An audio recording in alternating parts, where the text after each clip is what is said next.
Magandang araw mga kaibigan. Bigyan natin ng reaction itong post ni Professor Clarita Carlos 1 hour ago. Sabi niya, this agency has 1 billion intelligence fund but didn't know the citizenship of cabinet members. Yaks! Yaks! Ibig sabihin, medyo na dismaya si Professor Carlos itong napapabalita na European citizenship ni Secretary Gilbert Teodoro ng Defense.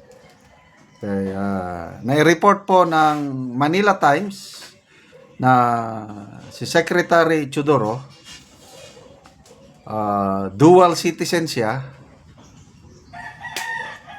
European citizen by virtue of his passport na galing sa Maltese passport.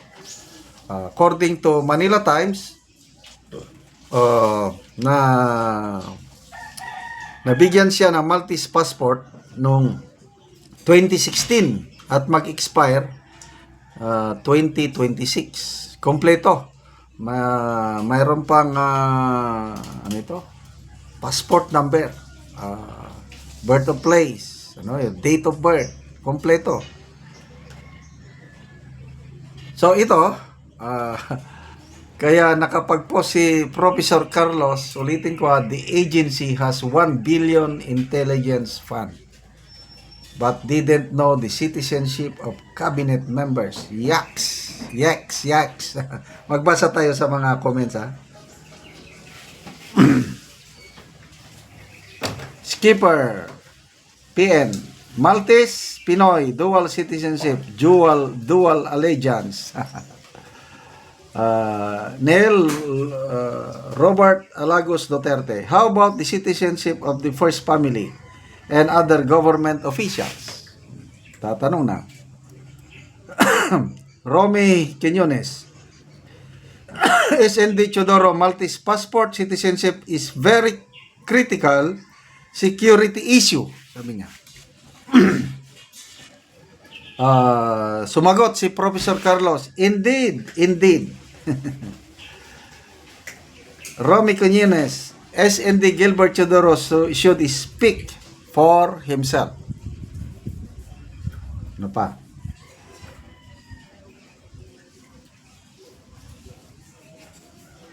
Okay, so in fairness, meron ng sagot mabilis ang sagot ng DND. Ito, statement. ABS-CBN News 1 hour ago, sabi dito, the Department of National Defense clarifies that Defense Secretary Gilbert Teodoro's alleged Maltese passport, as reported by a newspaper, had been surrendered and renounced prior to his filing of candidacy in 2021 for the 2022 elections. Ito ang statement ng DND.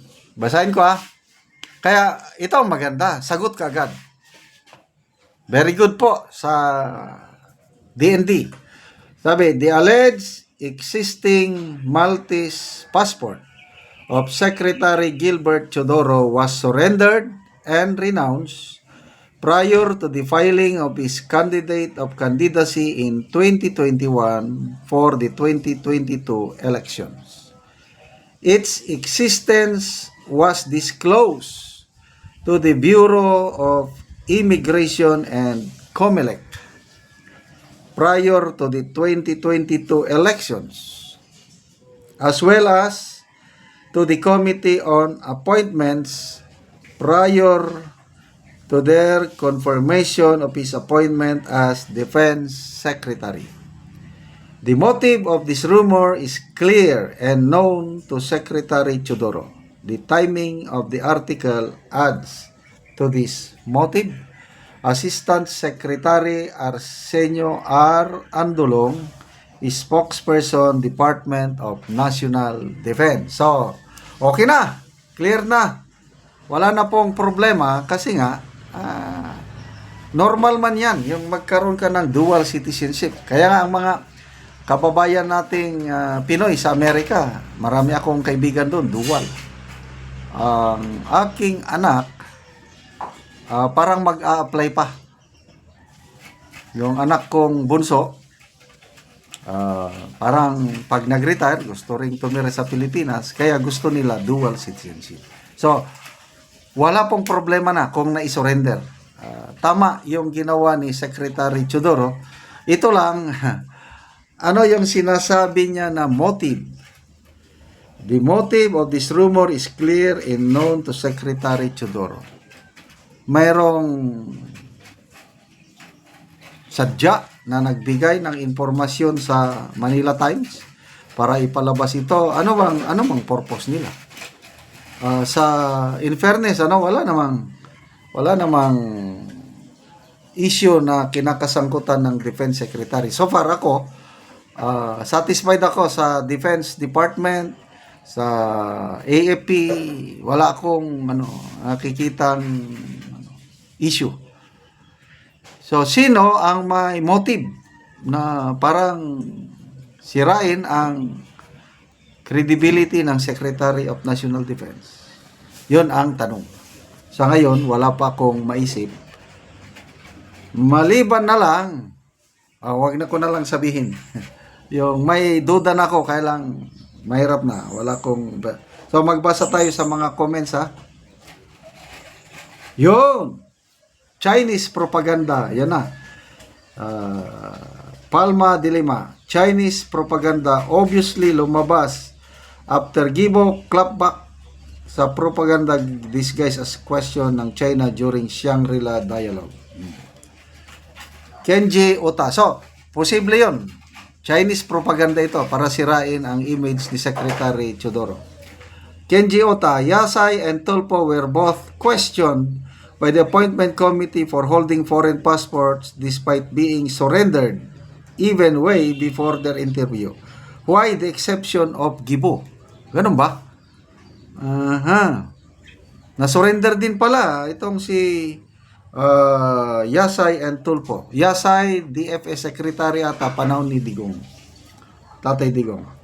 Ramsey Tuazon, okay, but why did he have that passport? Was it just honorary, business, and investment confirmed to investors? Nabasa ko sa article ng ang basihan ng Maltese government is investment. So more on business. Okay, salamat mga kaibigan sa inyong pagsubaybay sa ating channel. Nakakatulong kayo ng malaki sa tribong Talandig ng Bukidnon dahil ang sweldo natin sa channel na ito, pantulong ito sa tribo, namimigay tayo ng mga yero at pako para makapagpatayo ng mas maayos na tahanan ang tribong Talandig. Panoorin nyo ang video na ito. Ano silang natagaan og sin? Og busy kayo sila kay dagan man pud sila nga natagaan og ero.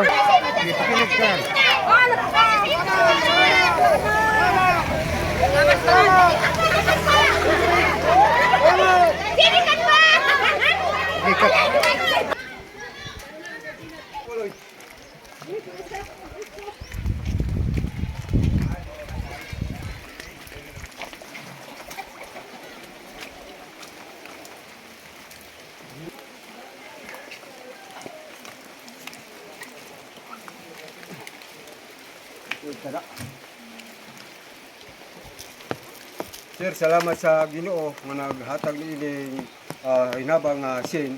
Hinautod ta sir nga magkauban ta kanon na hinautod ta sir nga tasang kaw kinabuhi ay walay mitukong sa gawom sa atong Dios nga makagahom.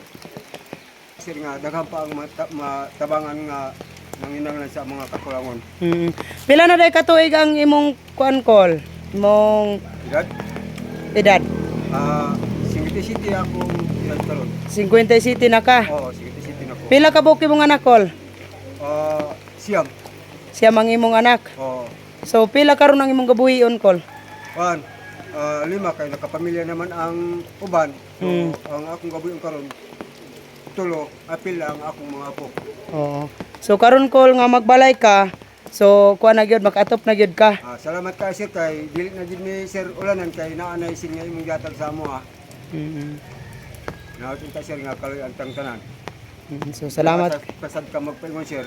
Kanunay magawan ang Ginoo sa imo ha. Salamat kayo, Kol. Salamat kayo po.